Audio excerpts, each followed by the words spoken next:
Mudança de hábito. Como será que um hábito muda, se é da noite para o dia? Se é a teoria da mudança de hábito já colocada em alguns livros, de 21 dias, de 90 dias, de 60 dias? E principalmente, como não ficar frustrado quando a gente não consegue mudar um hábito rapidamente? Um princípio-chave para a gente entender o que a gente vai falar no vídeo de hoje é justamente perceber o que hoje você quer mudar na sua vida e tem dificuldade. Então, a gente faça um primeiro convite. É hábito financeiro? É hábito de saúde? É hábito relacionado a estudo? Ah, eu não tenho hábito de estudar, de ler um livro, não consigo. Qual que é a área do hábito que você quer modificar na sua vida? Então, tenha primeiro em mente essa mudança. E aí eu te faço a seguinte colocação. Mudança de hábito já foi estudada de diversas formas por diferentes teóricos.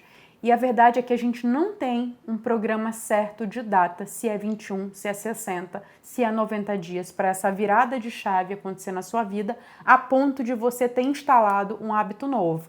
Mas a gente tem um ponto em comum entre todas as teorias de mudança de hábito. Que qual é? É o ponto onde a gente tem uma nova rotina que precisa ser pré-estabelecida com a adição de recompensa. Se eu tenho uma nova rotina, ou seja, a repetição de um novo padrão e eu tenho uma recompensa, algo para me motivar, vai ser muito mais eficiente, vai ser possível que esse hábito seja modificado. Mas aí eu quero te trazer aqui algo diferente, um adendo maior. Algo que eu percebo que muitas pessoas, quando tentam modificar um hábito, têm dificuldade. Quando elas pensam, sei lá, eu vou emagrecer 5 quilos para comprar uma calça jeans da marca tal, ou comprar o tênis tal, ou me dar de presente tal coisa. Quando ela se dá recompensas, a princípio, muito frágeis, que podem não segurá-la no momento onde ela vê uma pizza na frente dela, por exemplo. Eu te deixo a seguinte estratégia. Pensa no significado que essa mudança tem para você. Se os 8 quilos é só pelos 8 quilos, é só pelo tênis que você vai se dar de presente ou pela calça jeans, ou se é a pessoa que você pode vir a ser quando você alcançar esse novo objetivo. Quando a gente tem um foco direcionado ao significado sob a perspectiva de mudança de vida, o tipo de mindset é outro. Essa palavra ficou muito comum nos últimos tempos, mindset. A gente tem até um livro com esse nome, mas se a gente pegar aqui para simplificar, ele quer dizer mentalidade. A mentalidade de uma pessoa é que difere aquele que tem resultado para aquele que não tem resultado. Aquele que consegue emagrecer ou juntar dinheiro ou, enfim, gerenciar a própria vida para aqueles que não conseguem. Entretanto, uma coisa que as pessoas geralmente não dizem é que essa mudança de mindset ou essa criação de um mindset consistente é um processo árduo.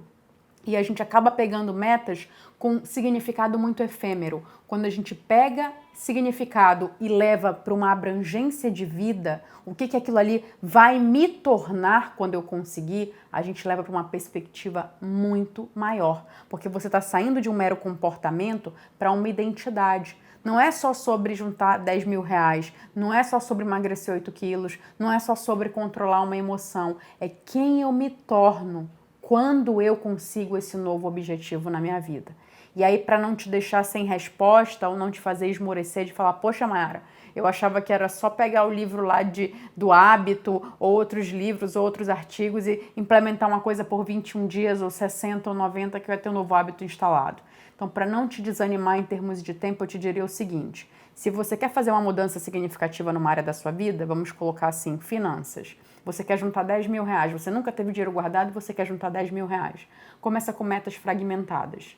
Pensa em primeiro chegar em metas menores, de 2 mil reais, por exemplo, de 3 mil reais, por exemplo. Porque o que acontece? Quando você alcança pequenas vitórias e você comemora esses marcos, você continua sabendo que a sua meta é 10 mil. Mas quando você alcança esses marcos menores, que você fragmenta essa meta e que você comemora, você libera sensações de bem-estar, senso de capacidade, caramba, eu consigo, olha aí os 3 mil. Se você só pensa no 10 e não consegue chegar no 3, você já fica, eu não consigo, então você faz um efeito ioiô. É por isso que muita gente quando pensa assim, eu tenho que emagrecer 50 quilos, aí elimina 3 e fica frustrado. Você pode pensar em emagrecer, tá, minha meta central é 50, mas a minha meta desse mês são 3 quilos. E aí de repente você se vê alcançando os 3 quilos e você se mantém motivado para os próximos 3. Você se vê economizando 1.000, você se vê motivado para economizar os próximos 1.000. Você vai ter a sua meta macro, você vai compreender o significado, quem você se torna quando você alcança essa meta e principalmente você fragmentou ela e foi comemorando as pequenas vitórias. Quando a gente tem uma tendência a ser muito crítico com a gente mesmo, muito perfeccionista, e esse modelo de autocrítica vem de um padrão inflexível, geralmente de pais exigentes, que ficavam ali falando que a gente não fazia mais do que obrigação, que todo o nosso esforço era pouco, a gente tem uma tendência natural em desmerecer os nossos feitos, sabe? Como se fosse qualquer coisa, como se fosse banal. Só que você precisa fazer as pazes com o seu processo mental. Se você não comemorar as suas pequenas vitórias, você nunca alcançará grandes vitórias. Se você não comemorar a sua economia de R$10, você nunca vai ter um dia que você economizou 1 milhão e você pôde comemorar, porque você nunca vai chegar nesse 1 milhão, porque você não aprendeu a comemorar as suas pequenas vitórias. Você sempre estava ali se chicoteando, se diminuindo, mas ainda não está bom, mas ainda não é o suficiente, e esse ciclo vai te levar a um ciclo de desânimo. E aí, ao invés de você ir para o próximo nível, você vai zerar e vai voltar 3 passos para trás. É assim que muitas pessoas que têm recaída, que têm efeito sanfona, que começa a economizar e gasta tudo, acaba vivendo. É justamente um ciclo de retrocesso, por quê? Porque está sempre olhando para o que não conquistou, está sempre olhando para a falta, está sempre olhando para o que ainda não tem.